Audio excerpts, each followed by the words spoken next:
Praise the Lord. आज मैं यही बातें मैं आपसे करूंगा। पेंतेकोस्त जो था बाइबल में लिखा है, प्रेरितों के काम उसका 2 अध्याय 1 वचन से 4 वचन तक, वैसे तो थोड़े से आगे भी हैं लेकिन देखते रहेंगे और सीखते रहेंगे। पेंतेकोस्त आज का दिन है जिसको परमेश्वर ने हमारी जिंदगी में दिया है। पेंतेकोस्त एक ऐसा दिन था जिसमें परमेश्वर का आत्मा उतरा था। लेकिन एक सवाल मैं आपसे पूछना चाहता हूं, क्या यह पेंतेकोस्त ओल्ड टेस्टामेंट में भी मनाया जाता था? ये त्योहार क्या ओल्ड टेस्टामेंट में मनाया जाता था? ओके, जल्दी से बाइबल पढ़ते हैं। प्रेरितों के काम उसका 2 अध्याय 1 वचन से 4 वचन तक मैं पढ़ने लगा हूं, ध्यान दीजिएगा। लिखा है, जब पेंतेकोस्त का दिन आया तो वे सब एक जगह इकट्ठे थे। एकाएक आकाश से बड़ी आंधी की सी सनसनाहट का शब्द हुआ और उससे सारा घर जहां वे बैठे थे गूंज गया और उन्हें आग की सी चीपें फटती हुई दिखाई दी और उनमें से हर एक पर आ ठहरी। वे सब पवित्र आत्मा से भर गए और जिस प्रकार से आत्मा ने उन्हें बोलने की सामर्थ्य दी, वे अन्य अन्य भाषा बोलने लगे। आमीन। परमेश्वर जब भी ओल्ड टेस्टामेंट में भी जब आप देखोगे, जब वो अपनी पावर को, अपनी सामर्थ्य को दिखाता था तो इसी तरह से उतरता था। क्या होता था? ऐसे जोर से ही उतरता था। बाइबल में लिखा है, मैं नहीं कह रहा, बाइबल में लिखा है। और यहाँ पे बाइबल बताती है प्रभु अपनी प्रेजेंस को कैसे दिखाता है, अपनी हजूरी को कैसे दिखाता है। समय समय की बात है, समझने की कोशिश करना। एक समय था परमेश्वर का खुद यहोवा हमसे बात करता था, यहोवा अपनी प्रेजेंस को दिखाता था। ओके, उसके बाद बाइबल बताती है यीशु मसीह के रूप में परमेश्वर ने बातें करनी शुरू की। और बाइबल बताती है जैसे यीशु मसीह, ये किस समय की बात है, ध्यान देना मेरी बात पे। पेंतेकोस्त का मतलब होता है 50वां दिन। पेंतेकोस्त का क्या मतलब होता है? 50वां दिन। लेकिन अगर आप बाइबल पढ़ोगे तो बाइबल में लिखा है, प्रेरितों के काम 1 अध्याय उसके कुछ पहले वचन पढ़ ले, 2 वचन से पढ़ना शुरू करेंगे। सुनिएगा, 50वां दिन, कितने दिन यीशु मसीह वहां पे रहे? सुनिएगा। हाँ जी। उस दिन तक जब तक वह उन प्रेरितों को जिन्हें उसने चुना था, पवित्र आत्मा के द्वारा ज्ञान देकर ऊपर उठाया न गया। उसने दुख उठाने के बाद बहुत से पक्के प्रमाणों से अपने आप को उन्हें जीवित दिखाया। यीशु मसीह ने अपने आप को जीवित दिखाया बहुत सारे पक्के प्रमाणों से। बाइबल बताती है, जब आप पढ़ोगे यूहन्ना आखिरी अध्यायों में, यीशु मसीह ने मछली खाई, खा के भी दिखाया, अपने आप को टच भी करवाया कि मैं जिंदा हूं, मैं मरा नहीं, मर गया था, अब मैं जिंदा हूं। तो बाइबल बताती है उसने बहुत सारे पक्के प्रमाणों से ये दिखाया कि मैं जिंदा हूं। हाँ जी। और 40 दिन तक वह उन्हें दिखाई देता। कितने दिन तक? कितने दिन तक? 40 दिन तक उन्हें दिखाई देता रहा और परमेश्वर के राज्य की बातें करता रहा। और परमेश्वर के राज्य की बातें करता रहा और उनसे मिलकर उन्हें आज्ञा दी। उनसे मिलकर उन्हें आज्ञा दी। क्या आज्ञा दी? यरूशलेम को ना छोड़ना, परंतु पिता की उस प्रतिज्ञा के पूरा होने की बाट जोहते रहो। कौन सी प्रतिज्ञा? कौन सी प्रतिज्ञा? जो प्रभु ने योएल नबी के थ्रू कही थी कि मैं अंत के दिनों में अपना आत्मा सब पर उंडेलूंगा। वो प्रतिज्ञा परमेश्वर कह रहा है कि यहाँ पे पूरी होने वाली है और यरूशलेम को नहीं छोड़ना। हाँ जी। जिसकी चर्चा तुम मुझसे सुन चुके हो, क्योंकि यूहन्ना ने तो पानी में बपतिस्मा दिया है, परंतु थोड़े दिनों के बाद तुम पवित्र आत्मा से बपतिस्मा पाओगे। थोड़े दिनों के बाद तुम क्या करोगे? पवित्र आत्मा से। क्या करोगे? मालूम यहाँ पे कितने लोग थे? कितने लोग थे यहाँ पे यरूशलेम में जब ये काम हुआ है? लाखों लोग थे। कितने? वो क्यों थे वहां पे? क्योंकि जो सवाल मैंने पहले किया था, ओल्ड टेस्टामेंट में भी इस पर्व को मनाया जाता था। इसको इस पर्व को मनाया जाता था। और बाइबल कहती है, अगर हम देखें लेवीवस्ता उसका 23 अध्याय 15 वचन से जब हम पढ़ना शुरू करते हैं तो बाइबल बताती है ये त्योहार के लिए वो लोग वहां पे इकट्ठा हुए थे। जब ये त्योहार मनाते थे, इस पर्व को मनाते थे, तो हर देश में जहां पे ये यहूदी लोग होते थे, ये अपने यरूशलेम में जहां पे प्रभु का मंदिर था वहां पे इकट्ठे हुआ करते थे हर साल। ओल्ड टेस्टामेंट में जब आप पढ़ोगे तो प्रभु आपको ना, प्रभु अपने कामों में बिजी रखता है। प्रभु ने बड़े सारे नियम दिए। प्रभु ने कहा 6 दिन काम करना, 7वें दिन कोई काम नहीं करना। लेकिन आज के समय में कोई इज्जत नहीं करता, सबको अपने काम, रोजगार, ड्यूटी की जरूरत पड़ी रहती है, क्योंकि वो अपने आत्मा को बचाना नहीं चाहते। ओके, उसके बाद प्रभु पता क्या करता है, एक झोपड़ियों का पर्व होता था। झोपड़ियों के पर्व में वो क्या करते थे मालूम? 7 दिन के लिए अपना घर छोड़ के जंगलों में जाके झोपड़ियों में रहते थे, ताकि उस चीज को एक्सपीरियंस कर सकें। हम कर सकते हैं 7 दिन के लिए, हम किसी के लिए स्पेशल प्रेयर रख ले कि आज प्रेयर नहीं पास्टर जी हम नहीं आ सकते, हम तो बिजी हैं। लेकिन प्रभु इन बातों में बड़ा सीरियस था और इसीलिए वो अपनी कौम को परफेक्ट बनाना चाहता। देखो मैं आपको बताता हूं, किसी भी क्षेत्र में आप रहोगे ना, रूल रेगुलेशंस रहेंगे, वही आपको कामयाब करेंगे। लेकिन अगर आप नहीं मान सकते तो आप कभी भी कामयाब नहीं हो सकते, आप कभी भी कामयाब नहीं हो सकते। तो प्रभु के नियम को मानने की आदत डालो। तो प्रभु का नियम क्या कहता है, सुनिएगा। हाँ जी, फिर उस विश्राम दिन के दूसरे दिन से, अर्थात जिस दिन तुम हिलाई जाने वाली भेंट के पूले को लाओगे, उस दिन से पूरे 7 विश्राम दिन गिनना। कितने? 7 विश्राम दिन। कितने दिन हो गए?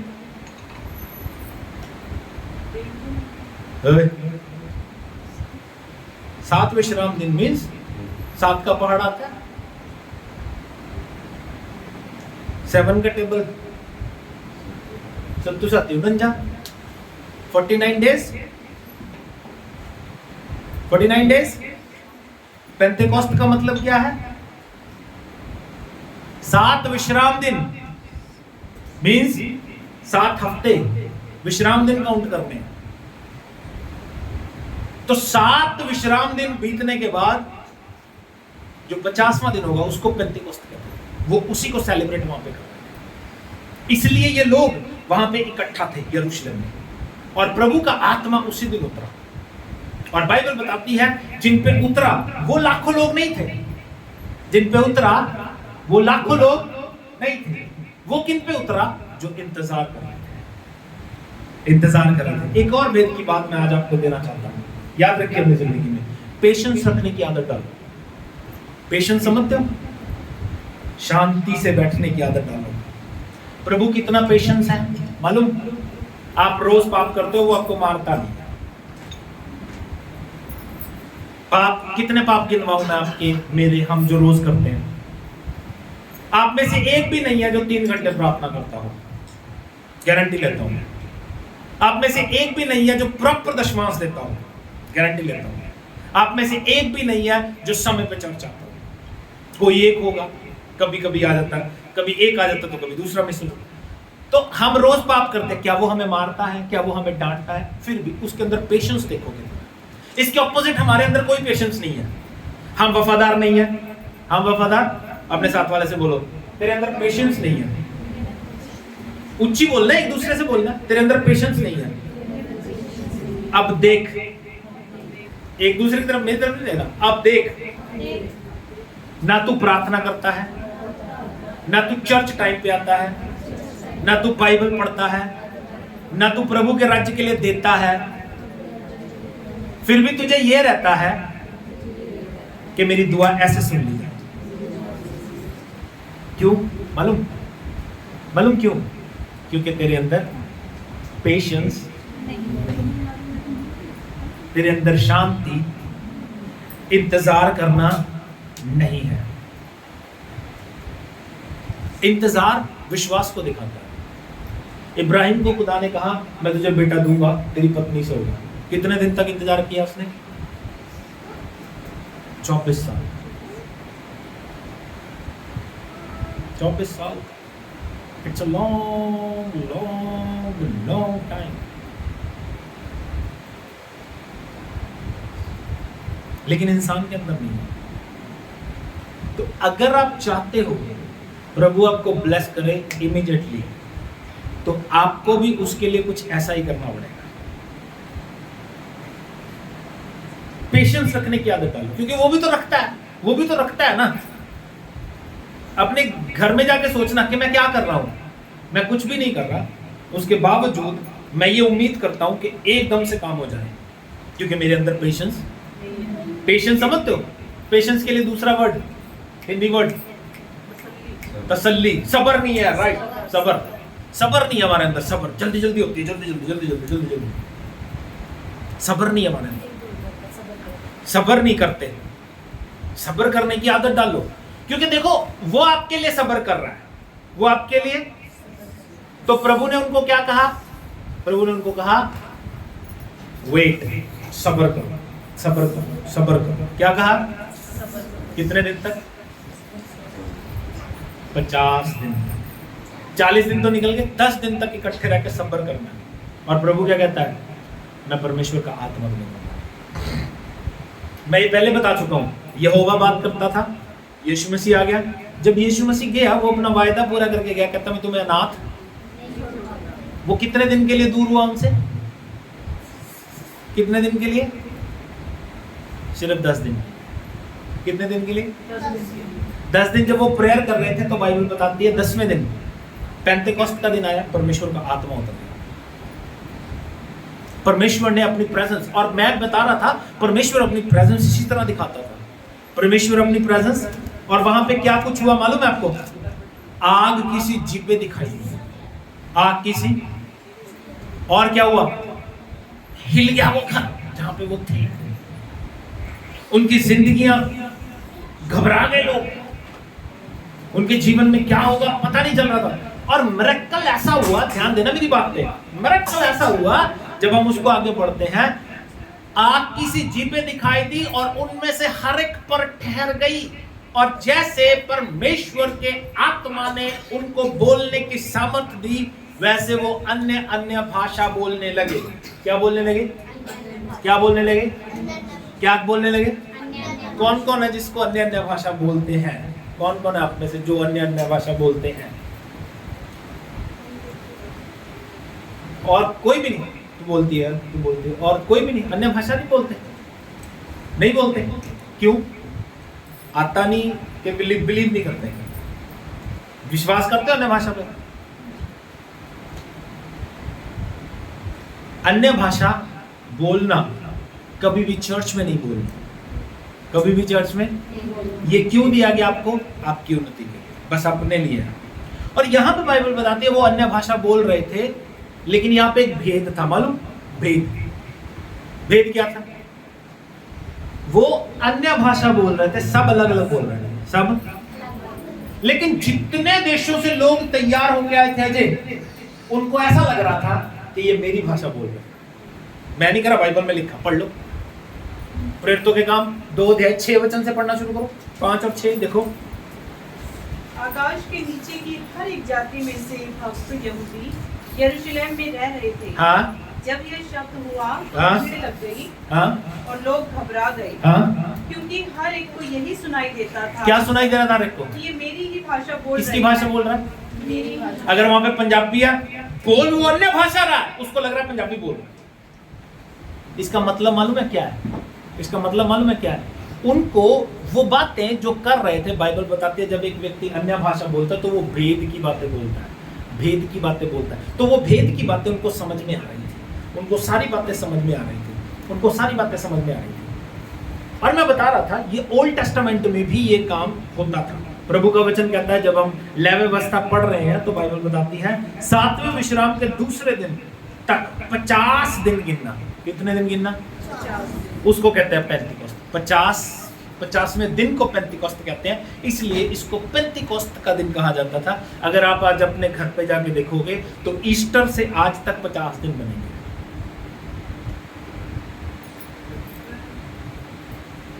ईस्टर से आज तक 50 दिन बनेंगे, पेंतिकोस्त, इसलिए इसे पेंतिकोस्त कहा जाता है। अंडरस्टैंड? तो प्रभु अपनी हजूरी को यहां पे क्या कहता है? सुनिएगा, सुनिए। हाँ जी, लेवी व्यवस्था 16 वचन से पढ़ना शुरू करेंगे, 23 का 16। 7वें विश्राम के दूसरे दिन तक 50 दिन गिनना। 50 दिन गिनना, हाँ जी। और 50वें दिन यहोवा के लिए नया अन्न बलि चढ़ाना। क्या करना? क्या करना? नया अन्न बलि। क्या होता था ये मालूम? क्या होता था? कटने के बाद प्रभु के लिए भेंट लेके आते थे शुक्रगुजारी की। क्या होता था? क्या होता था? कटनी हो गई, कटनी हो गई, कटनी के बाद वो जो भेंट होती थी प्रभु के लिए, वो शुक्रगुजारी के लिए, धन्यवाद के लिए लेके आते थे। मैं आपको बताना चाहता हूं, इसको इसी तरह बाइबल में कभी भी कोई भी गड़बड़ नहीं होती। ध्यान देना मेरी बात पे, भेंट की बात बता रहा हूं, ध्यान देना। कभी भी बाइबल में कोई गड़बड़ नहीं होती, नंबर्स में कोई गड़बड़ नहीं होगी, नियम में कोई गड़बड़ नहीं होगी। यीशु मसीह ईस्टर वाले दिन जी उठा, हमारे लिए गुड फ्राइडे वाले दिन मारा गया, गाड़ा गया, वो बीज था जो बीजा गया, और कटनी का समय 50 दिन के बाद शुक्रगुजारी के रूप में, पवित्र आत्मा के रूप में आया। इसलिए हम लोगों को चाहिए कि हम इस शुक्रगुजारी के दिन प्रभु का शुक्र करें, क्योंकि प्रभु ने हमें अनाथ नहीं छोड़ा, वो हमें अकेला नहीं छोड़ता। कल एक व्यक्ति सवाल कर रहा था किसी से, मैं ज्यादा बोल देता हूं, इसलिए मैं कम बोलता हूं। हमारी टीचिंग चल रही थी, वहां पे एक सवाल कर रहा था कोई व्यक्ति, कहता इसका मतलब यीशु यहाँ पे नहीं है। लोगों को लगता है यीशु आज भी यहाँ पे है। कौन कौन मानता है यीशु दुनिया में है? बताओ। मैं बाइबल के अनुसार साबित कर दूंगा यीशु दुनिया में नहीं है। अब क्या है दुनिया में? यही तो बता रहा हूं, परमेश्वर का आत्मा। बाइबल यीशु के लिए क्या कहती है? यीशु कहां है? परमेश्वर के दाहिनी ओर। और रोमियो में लिखा है वो हमारे लिए आहें भर भर के प्रार्थनाएं कर रहा है। यीशु हमारे लिए प्रार्थना कर रहा है, तो इसका मतलब वो दुनिया में नहीं है। ये दुनिया में कौन है? पवित्र, वो हमें अगुवाई कर रहे हैं। हम त्रिएक परमेश्वर को मानते हैं, पिता, पुत्र, पवित्र आत्मा। पिता का समय ओल्ड टेस्टामेंट था, यीशु का समय निकल गया, और पवित्र आत्मा का समय है। तीनों एक ही है, तीनों एक ही। अंडा देखा? अंडे के अंदर 3 पार्ट होते हैं, ठीक है। ये जो देह है इसके अंदर भी 3 पार्ट है, ओके। एक बर्फ है, बर्फ के भी 3 क्षेत्र होते हैं, भाप भी बन जाती है, पानी भी है और बर्फ भी है। तो कहने का मतलब ये है कि प्रभु त्रिएक परमेश्वर है, कंफ्यूज होने की जरूरत नहीं है। पर ऑफिसेस अलग अलग है, समय समय पे अलग अलग रीति से परमेश्वर अपने आत्मा के जरिए काम कर रहा है। तो एक समय था जब खुदा न्याय करता था, उसके बाद यीशु मसीह आ गए, यीशु मसीह के बाद अब पवित्र आत्मा। परमेश्वर एक ही है, वही परमेश्वर काम कर रहा है। हाँ जी। तुम अपने घरों में से एपा के 2/10 अंश मैदे की 2 रोटियां। और क्या कहता है प्रभु? कहता अपने घरों में से एपा के 2/10 अंश, एक नहीं 2/10 अंश। हाँ जी। मैदे की 2 रोटियां, मैदे की 2 रोटियां हिलाने की भेंट के लिए ले आना। क्या करना है? हिलाने की भेंट के लिए लेके आना। हाँ जी। वे खमीर के साथ पकाई जाएं, हाँ। और यहोवा के लिए पहली उपज ठहरे। हाँ। और उस रोटी के संग 1-1 वर्ष के 7 निर्दोष भेड़ के बच्चे। क्या लेके आना है साथ में? 7 निर्दोष भेड़ के बच्चे। आज अगर किसी को क्या था ना अपने घर से ये लेके आना, छठ का आटा नहीं है, और इसी तो रोटी पता नहीं कितना खाने हैं। मेरे सवाल होते हैं कुछ फिर लोगों से, अपनी जिंदगी में सोचना जाके, जब आपके किसी का जन्मदिन होगा आपके पास पैसे आ जाएंगे, जब आपके किसी की डेथ होगी तो आपके पास पैसे होंगे जाने के लिए, लेकिन चर्च में देने के लिए कभी नहीं होते। चर्च के कंट्रीब्यूशन के लिए कभी नहीं होते हमारे पास पैसे। लेकिन उसके ऑपोजिट कंट्रीब्यूशन हम कितना देंगे?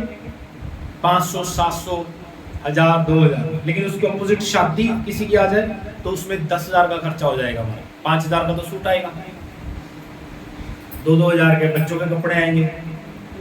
लेकिन यीशु के लिए कुछ नहीं। बाइबल बताते हैं यहाँ पे 7 भेड़ के बच्चे। कितने? एक भेड़ कितने की होगी आज के टाइम में? अप्रोक्सीमेट 8,000। ये कम से कम बता रहा हूं। तो कितने लेके आ रहे हैं? तो मैं ये बता रहा हूं कि ये शुक्रगुजारी की भेंट होती थी, शुक्रगुजारी की। और बाइबल बताती है ये सब चीजें लोग लेकर आते थे क्योंकि वो शुक्रगुजार थे। अगर हम आज लेकर नहीं आते हैं इसका मतलब हम उसके शुक्रगुजार नहीं, शुक्रगुजार नहीं है। हमारे अंदर से आना चाहिए, हमारे अंदर से, हमारे अंदर से। मैं बातें दुनिया में सोच के बताता हूँ ये बातें। मैं बचपन में हमेशा प्रभु के लोगों को बताता था, मैं अपने चर्च में ही बताता था। आपको याद है पता नहीं याद, ध्यान देना मेरी बात पे। ओए, जब माइंड छोटा था, या आपके बच्चे, अगर आप अपनी लाइफ में नोटिस करोगे, मोनिका कितने पैसे खाते हैं रोज? ये एक बच्चा कितने पैसे खा जाता है? 20 रुपए रोज एक बच्चा, यानी 40 रुपए रोज। अब मेरी बात ध्यान से सुनना, जब माइंड छोटा था तब ये भी 50 रुपए रोज खा, अभी भी खा जाता है ये 100-150 रुपए। पप्पू के पास खाता चलता है, कभी कोल्ड ड्रिंक, कभी कुछ ना कुछ लेके आ जाता है। अब मेरी बात समझना, हमारे बच्चे रोज इतना पैसा खा जाते हैं, लेकिन संडे को चर्च में ऑफरिंग पता कितनी होती है? 10,000।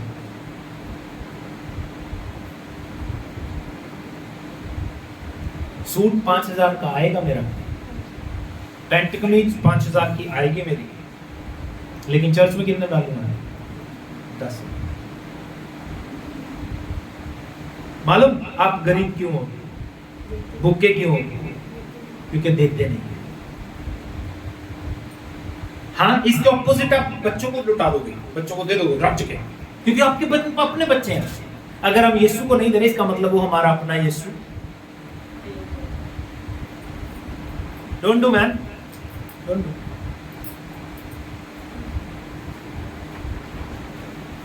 बाइबल बताती है यहां पे परमेश्वर का आत्मा पूरे जोर से उतरा, और ये पहली बार नहीं उतरा।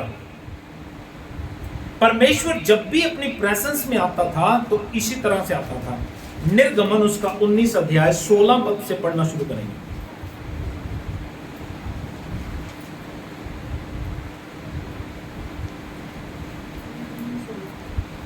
चौदह वचन से पढ़ना शुरू करेंगे, 19 का 14 से। सुनिए, सुंदर सुंदर पद है।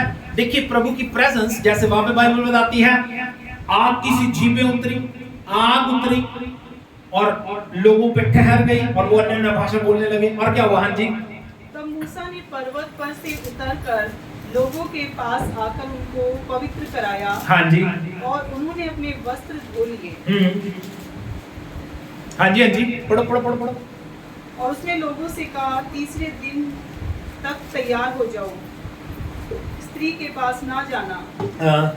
तब तीसरा दिन आया, भोर होते ही बादल गरजने और बिजली चमकने लगी। प्रेजेंस देखो प्रभु की कैसे आती है। तीसरा दिन आया, भोर होते ही बादल गरजने और बिजली चमकने लगी। हाँ जी। और पर्वत पर काली घटा छा गई। पर्वत पर क्या हुआ? काली घटा छा गई। हाँ जी। फिर नरसिंगे का बड़ा भारी शब्द हुआ। नरसिंगे का बड़ा भारी शब्द हुआ। हाँ जी। और छावनी में जितने लोग थे सब कांप उठे। सब कांप उठे। हाँ जी। तब मूसा लोगों को परमेश्वर से भेंट करने के लिए छावनी से निकाल ले आया। छावनी से निकाल के परमेश्वर के पास मूसा उनको लेके आया। हाँ जी। और वे पर्वत के नीचे खड़े हुए। पर्वत के नीचे खड़े, जहाँ पे प्रेजेंस है खुदा की। सिने पर्वत, अगर इंग्लिश में देखोगे तो वहाँ पे लिखा है सिने पर्वत। हाँ जी।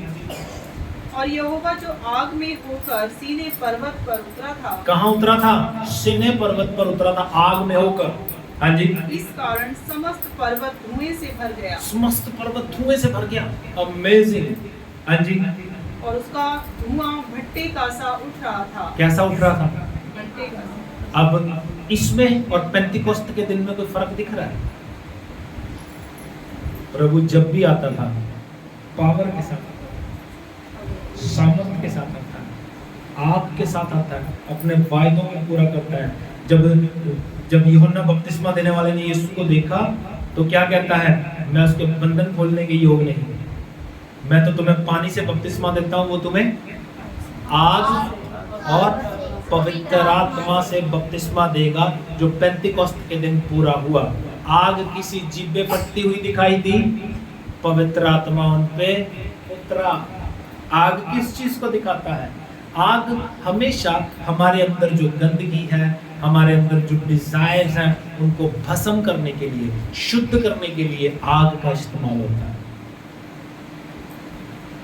पेंतिकोस्त के दिन प्रभु हमें ब्लेस करना चाहता है।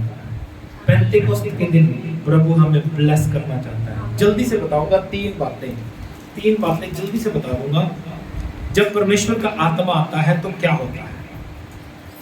जब परमेश्वर का आत्मा आता है तो क्या होता है? एक व्यक्ति पे जब भी परमेश्वर का आत्मा आता है तो ध्यान देना मेरी बात पे,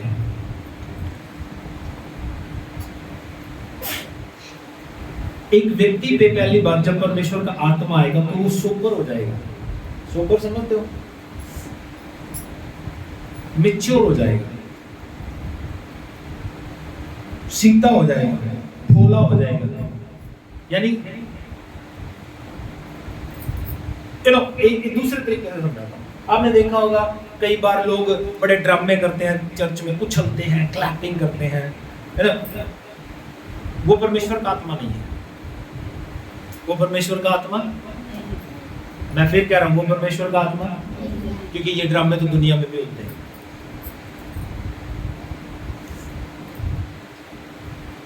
मुहर्रम में लोग अपने आप को खून कर लेते हैं, इसका मतलब ये थोड़ी है परमेश्वर का आत्मा है। अपने आप को मारते हैं, बड़े ड्रामे होते हैं।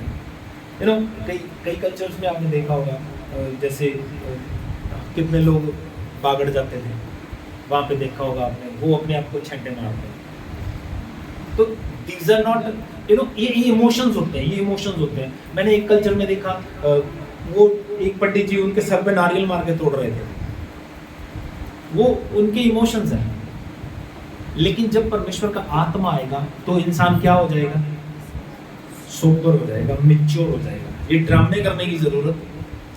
अच्छा, लोग पता है मेरे पास, मुझे लगता है यहाँ पे लोग इसीलिए नहीं टिकते, ये ड्रामे नहीं होते यहाँ पे। लोगों के पास होते हैं, वहां पे आप जाके कर सकते हो, लेकिन यहाँ पे नहीं है। यहाँ पे ये ड्रामे मुझे नहीं आते, क्योंकि बाइबल बताती है परमेश्वर का आत्मा जो है, नबी का आत्मा उसके वश में है। अगर आप परमेश्वर का आत्मा आपके अंदर है तो वो आपके वश में है, आप उसको जैसे चलाना चाहते हो वैसे चलाओ। ये नहीं कि वो आपको आउट ऑफ कंट्रोल कर देगा, नो, ऐसा कुछ नहीं। हाँ, आप क्लैपिंग कर सकते हो, हाँ आप नाच सकते हो, आप डांस कर सकते हो, but it is not a worship. ये परमेश्वर का आत्मा नहीं है। मैं आपको बताता हूँ, एक बार ना बड़ा जोर चल रहा था और लोग बड़ा डांस कर रहे थे, नाच रहे थे, यू नो, चर्च में आराधना हो रही थी, बड़ा म्यूजिक चल रहा था। अचानक ही लाइट चली, सब शांत हो गए। तो अब ये बताओ, वो परमेश्वर का आत्मा था? वो कौन था पता है? इलेक्ट्रिसिटी, बिजली। बिजली गई, आत्मा चला गया। लेकिन बाइबल बताती है दाऊद में जब आत्मा उतरा, देयर वाज नो म्यूजिक, वो अकेला ही मस्त था। इतना मस्त था, बाइबल बताती है। उसको लेके ना बहाने बनाते हैं लोग कि हम आराधना कर रहे हैं, नाचना गाना, ये ड्रामेबाजी।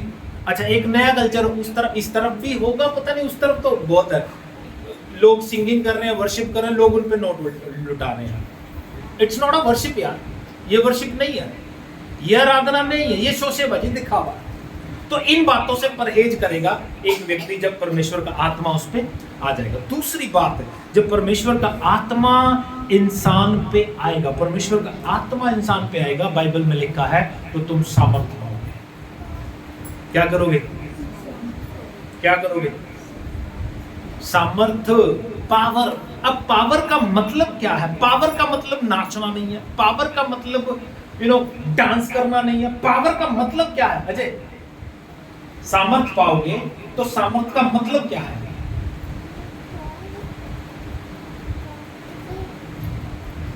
सामर्थ का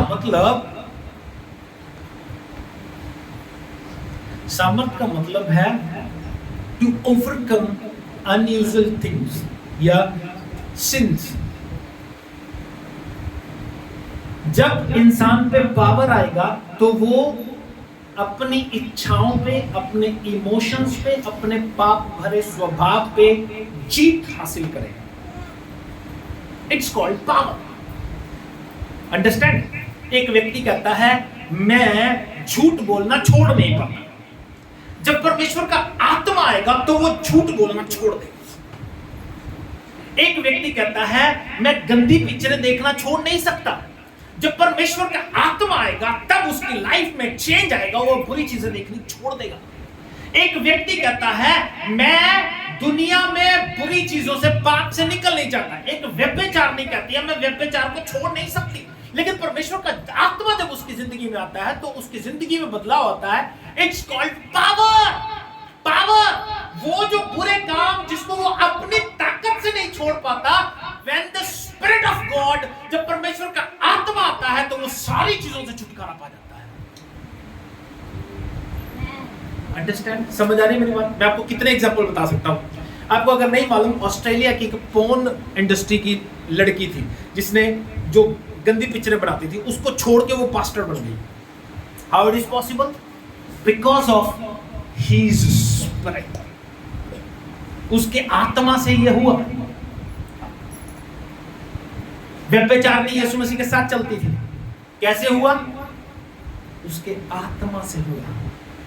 When power come, जब परमेश्वर के आत्मा की सामर्थ आएगी तो आप उन चीजों पे जीत पाओगे जिन पे आप शरीर के अनुसार जीत नहीं सकते।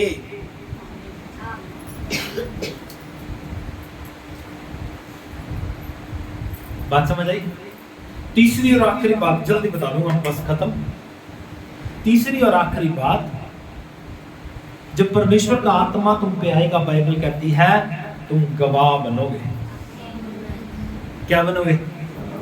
क्या बनोगे? क्या बनोगे? किसके? किसके? ये बातें मैं 2-3 हफ्ते से कर रहा हूं, फिर भी लोग, आप किसी को वचन नहीं सुना रहे। फिर भी आप वचन नहीं सुना रहे। इवन तो हमारे रिश्ते, हमारे पड़ोसी, हमारे आस पड़ोस वाले नाश हो रहे हैं, हम वचन नहीं सुना रहे क्योंकि हम अपनी जिंदगी में मस्त हैं।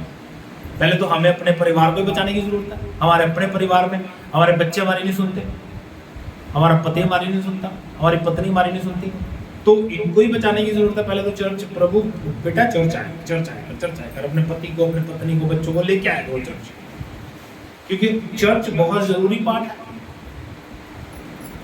बाइबल क्या कह रही है? जब परमेश्वर का आत्मा आएगा तो तुम क्या होगे? क्या बनोगे? क्या बनोगे? जल्दी से एक वचन पढ़ेंगे, प्रेरितों के काम, उसका 1 अध्याय 8 पद है।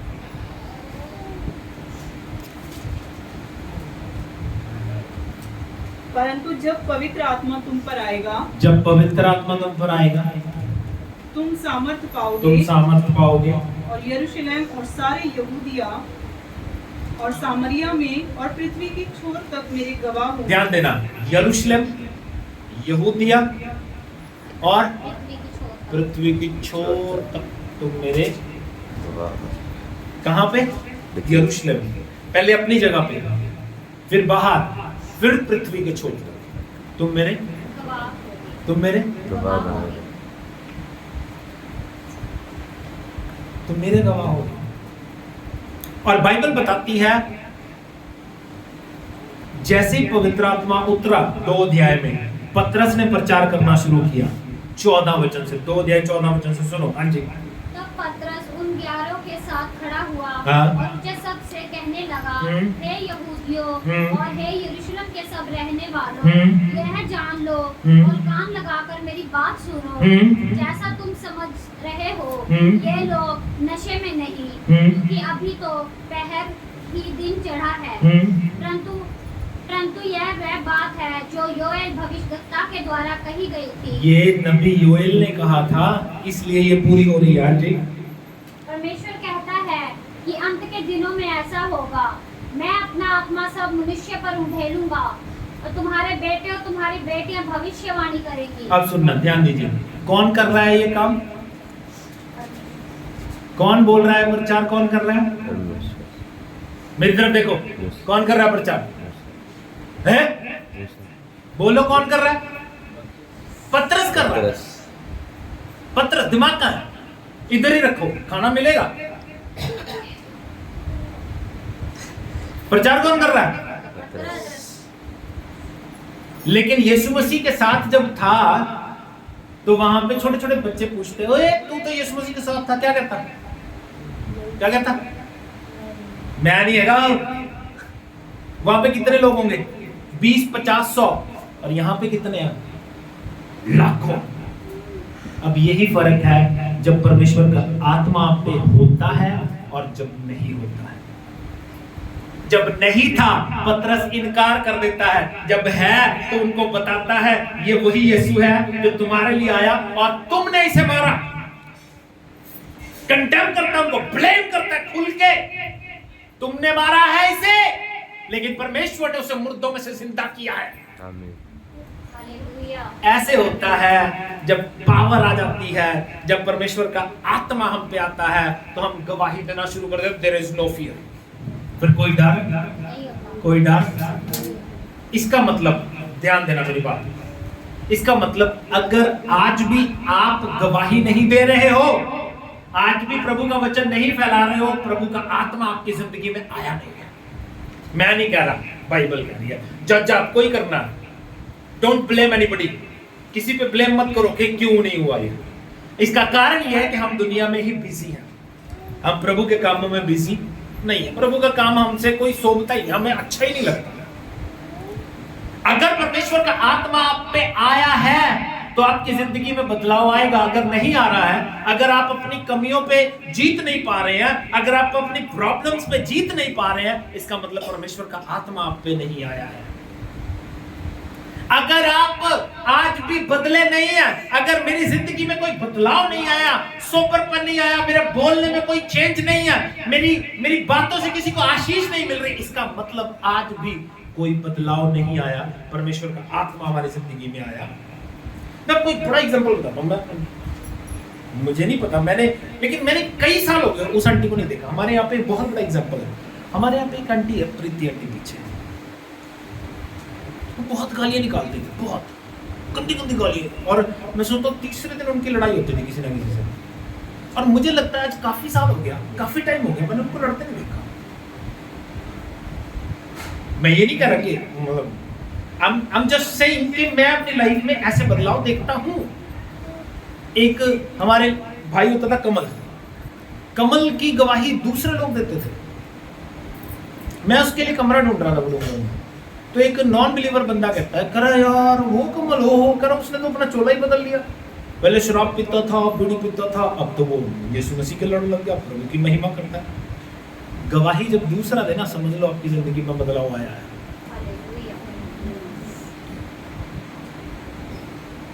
आप ये 3 बातें अपनी लाइफ में लेके जाओ। पहली बात, अगर पवित्र आत्मा आप पे है तो आपका बदलाव जरूरी है। दूसरी बात, पवित्र आत्मा आपकी लाइफ में है तो आप पावर पाओगे, सामर्थ पाओगे। सामर्थ क्या है?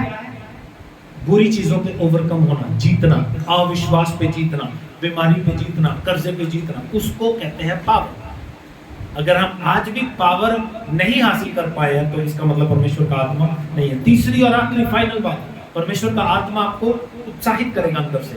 गवाही दे, गवाही दे, बता इसको, बता यीशु के बारे में। मैं आपको बिलीव करना, एक बंदे को नहीं छोड़ता मैं, एक बंदे को, कोई ड्राइवर हो, कोई गाड़ी वाला हो। हम मीटिंग करने के लिए गए, उस ड्राइवर को मैंने वचन सुना दिया और प्रभु उसकी जिंदगी में कार्य करे। दूसरा ड्राइवर, उस ड्राइवर को वचन सुना दिया। मेरे अंदर से आती है ये बात, मेरे अंदर से, और मैं किसी से कोई कुछ नहीं छिपाता, सबको पता है यीशु मसीह का बंदा है। तो प्रभु के डर में जियो और उसके नाम की इज्जत का कारण बनते चले जाओ। पावरफुल रहो ताकि प्रभु आपको अपनी जिंदगी में ब्लेस करता चला जाए। आज पेंटिकॉस्ट के दिन परमेश्वर का आत्मा अपनी जिंदगी में लो और अपनी जिंदगी से अगर नहीं पाया है तो आज रात को प्रभु से फैसला करो, प्रभु मैं आपके साथ चलना चाहता हूँ, अपनी पावर से, अपने आत्मा से मुझे भर दे। परमेश्वर आपको आशीष दे।